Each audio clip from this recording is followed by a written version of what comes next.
Hi everybody, welcome to this episode of Enlightenment Today. I'm Jason. In today's episode, we will be speaking about the meaning of life.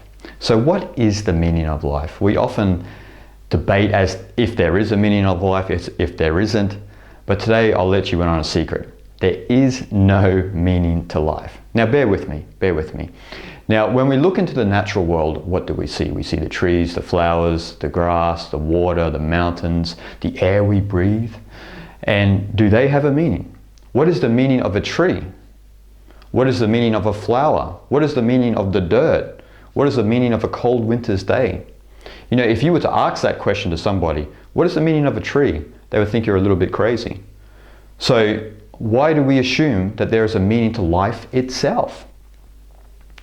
In this sense, we are confusing our intellectual interpretation with nature. Now, this comes about because we think in linear terms a lot of the time. We think that there is an end and a beginning to life, but when we look into nature, nature itself is non-linear, it's cyclical, and it doesn't have an end or a beginning. It's just process, it's all process.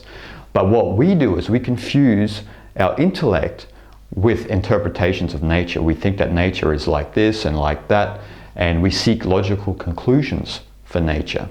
But how can we get a logical conclusion of nature? Nature itself is beyond logic. There is no meaning to a tree. There is no meaning to a flower. There is no meaning to dirt. You know, I was asked this question when I was a kid in primary school. I was asked, the teacher asked, what's the meaning of life? I had no idea. I was like 10, I think, at the time. I went home and told my dad about it, and my dad's usually pretty blunt. He said, "Oh, don't worry about that stuff, boy." So he was very realistic about it. But we often confuse this intellectual interpretation with nature. We think that there should be a meaning. And this comes a lot, in some sense, from religion and philosophy, where they try to explain the whole universe. When we look in the Eastern traditions, the universe itself is unexplainable. It doesn't equate to an intellectual interpretation. It doesn't equate to a logical conclusion. Now, because we think of nature in these terms, we divorce ourselves from nature, because we think nature is out there and nature has a meaning and we're going to examine it like a scientific study. And what this does is it divorces us from nature. It makes the human being separate from nature. And then we start to develop all of these subtle psychoses that we think that it's separate, and so we treat nature as an object, and this leads to a lot of the ecological crisis that we see in the planet today, because we think nature is there just to be used, and we don't think that we are part of nature. We assume that we are separate from nature, which is one of the greatest mistakes that the human being has ever made, because we are not separate from nature. We just assume that. And because we assume that we are separate from nature, we use it as an object, and then we begin to think that we are special as a result. We think that there's the human being, and then there's the rest of the planet and the universe. There's the animal life, there's the mineral kingdom, and there's the air we breathe, the atmosphere, the planet itself, all of the resources we use for our own comfort. And we assume that we are at the top of the chain and we are not actually a part of nature, which is actually against the Eastern view of reality. Now, when we have a look at the East view of this perspective, they always try to bring the human being back down to ground by saying that they are not special. In fact, we are no more special than the blades of the grass that we walk on, the air that we breathe. We are actually no more special than that, but we assume we are. Now, this perspective is not meant to be negative. Instead, this is supposed to liberate you from the illusion of seeking fame, the illusion of trying to be special. Most of our world these days has become a Hollywood view of reality, where everybody is anxiously running around trying to become somebody. I've got to change the world, I've got to do this, I've got to do that. And in the East, as Lin Chi said, just be ordinary and nothing special, the great Zen master once said. And we often get into this illusion that we need to be famous. And then most of the time that the search of fame itself brings a lot of stress, a lot of anxiety, and actually brings us a lot of suffering. We don't know a lot about ourselves. And if you want to know more about this, you just go to Hollywood, where Hollywood on one hand can be one of the most wonderful places in the world, but on the other hand, one of the most saddest, where you see a lot of people in Hollywood who are anxiously trying to become somebody, and they're not content with who they are in that present moment, not content with their life. And the Eastern view of reality is to say, seek contentment first, and if fame comes, you know, that was your fortune. That was out of your hands. That just happened. So, because we assume that we are separate from nature, we think we are special, so we seek to become famous, or to be on the top of other people, standing on the shoulders of others, as they say. But when we look at the Eastern view of reality, the Eastern view of reality is completely different to this, because the Eastern view of reality is more of a holistic view. It means that human beings are not special. Human beings are actually part of nature. They are an integral and mutual aspect of nature. They are not above, they are actually part of. They are not separate, they are connected with nature and all elements of it. So to imply that there is a meaning of the natural universe is absurd from the Eastern perspective, because we are mutual, we are not above it, we are not below it, we are a part of it. So why would we assume, if we can't give a meaning to a tree, why would the human being have a meaning, and why would life itself have a meaning? Again, this comes back to seeking a logical interpretation of life, a logical conclusion, which I know that this may be a bold statement, but we will never come to, because life itself is beyond meaning. There is no meaning to life. Now, some of the answers in the East they give to this this inquiry that we have about if there is a meaning of life is summed up with, there was a quote actually by Alan Watts, who articulated the thoughts of the East when he said, there is no meaning of life. The meaning of life is to just be alive. Now, a lot of people feel sad when they hear that. Just be alive is the meaning of life.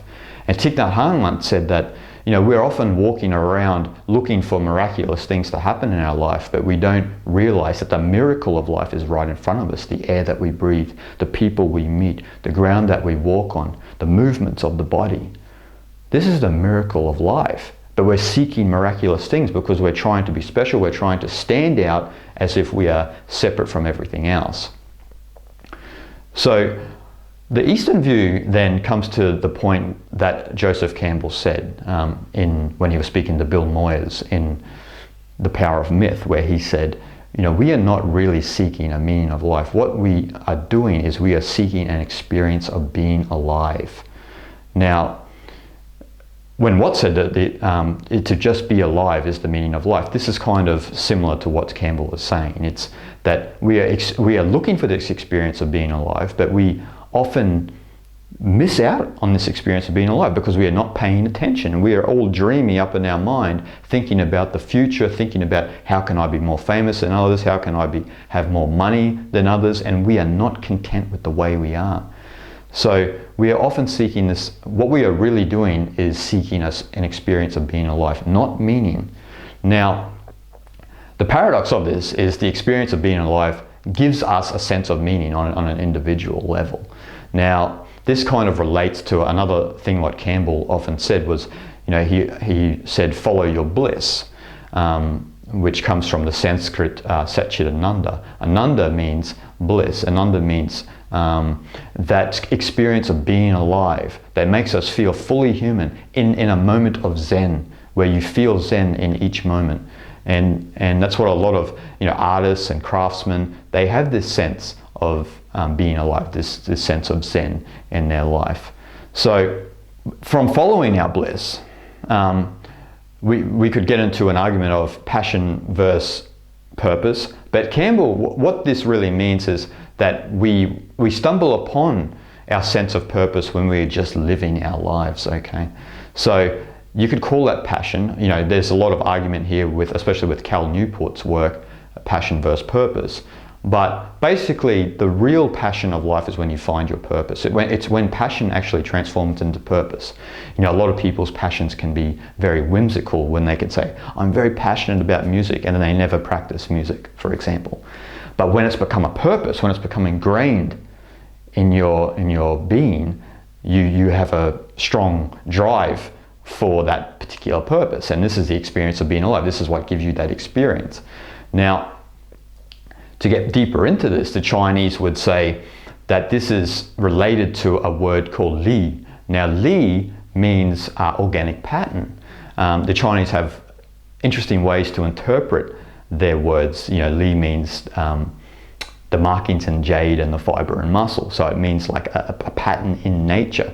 And in relation to us human beings, there's a pattern within all of our psyches, which is somewhat different to each one of us. You could relate this to archetypes, temperaments. And what this means is that when you stumble on your purpose, the reason you stumbled on your purpose was because it mirrored what your particular organic pattern within your psyche mirrors. And when this matches up, then you begin to live your purpose fully. And using the Eastern philosophical spiritual view is you begin to live your virtue. You begin to become a virtuous man. This is de in Chinese. De means virtue. It can mean charismatic power. Charismatic power can come from virtue, obviously.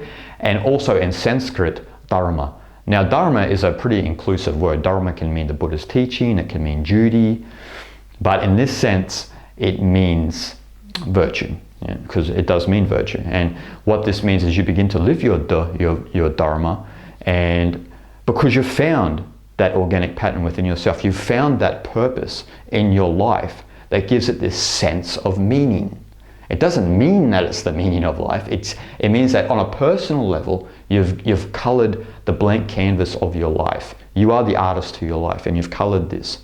And you are beginning to live your purpose as a result, which is the experience of being alive.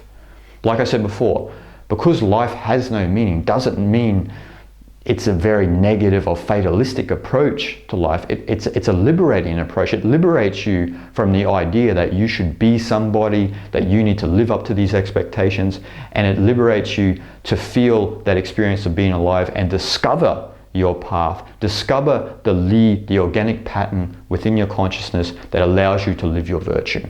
Okay. Now, when we go deeper into this connection with your virtue is actually the process of union, the process of yoga in India, because you've begun to bring the universe forth from within you and into the world, and you begin to inspire others. This is, as they would say in China, is bringing the Tao forth, bringing heaven to earth, bringing the formless reality that we can't see into the world of form, which inspires others. So, like I say, we could say this gives our life meaning, but it is just the way nature expresses itself through us. Okay, this is the way nature expresses itself through us. Just like as we have the aroma of a flower, where we have the aroma of a flower, we have the flower, right? We have the daffodil, we have the rose. These are different flowers, and they have different aromas. And this is what Li is. They're bringing their essence into the cosmos. But our aroma as human beings is art, meaning it's self-expression. But you got to keep in mind, and this is what the East will always do, they always bring you back down to ground, that your expression is no more special than the aroma of a flower. It's just your natural process. It's nature presenting itself through you. That's how it is with human beings. That's how nature expresses itself. And nature expresses itself through us because we are nature, a part of nature, through self-expression, through the art that we produce. And that doesn't mean painting and this and that. Anything. It can be sport, it can be gardening, it can be a beautiful connection in a relationship. This is an art form itself. It can be writing, so forth and so on. This is how nature is. So what is the meaning of the art that we produce? Does it have meaning, or is it beautiful? Are we attracted to aesthetic forms? Are we attracted to the aestheticness of life? Or are we seeking an intellectual interpretation? And when you get down to the basics of it, we are seeking the aestheticness of life. That's why we enjoy the aroma of a flower. We enjoy a beautiful wine. We enjoy a beautiful company with people. We enjoy a beautiful sunset, walking in the mountains, the air we breathe. We are seeking this aestheticness of life, but we are cutting that off because we think we are divorced from nature, and then we begin to live in superficial societies that promote this temperament.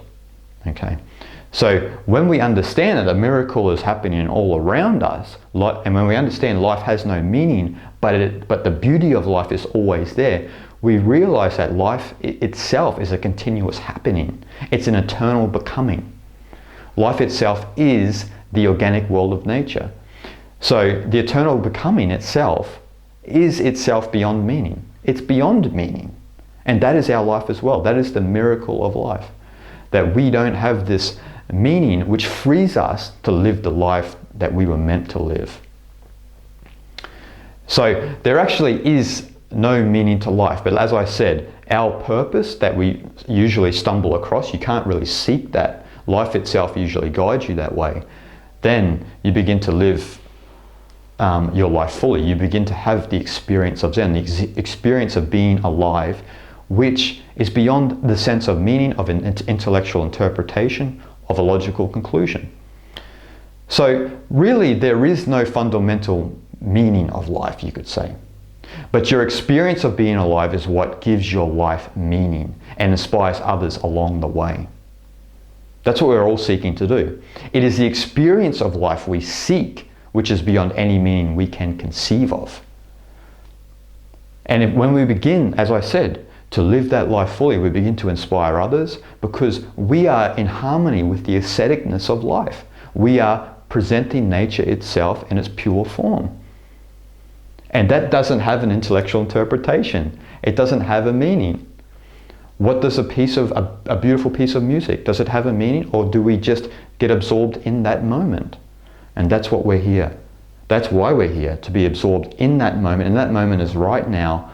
And if we can't appreciate that the miracle of life is all around us, then we will miss the experience of being alive because we will be confused into thinking that it should have meaning.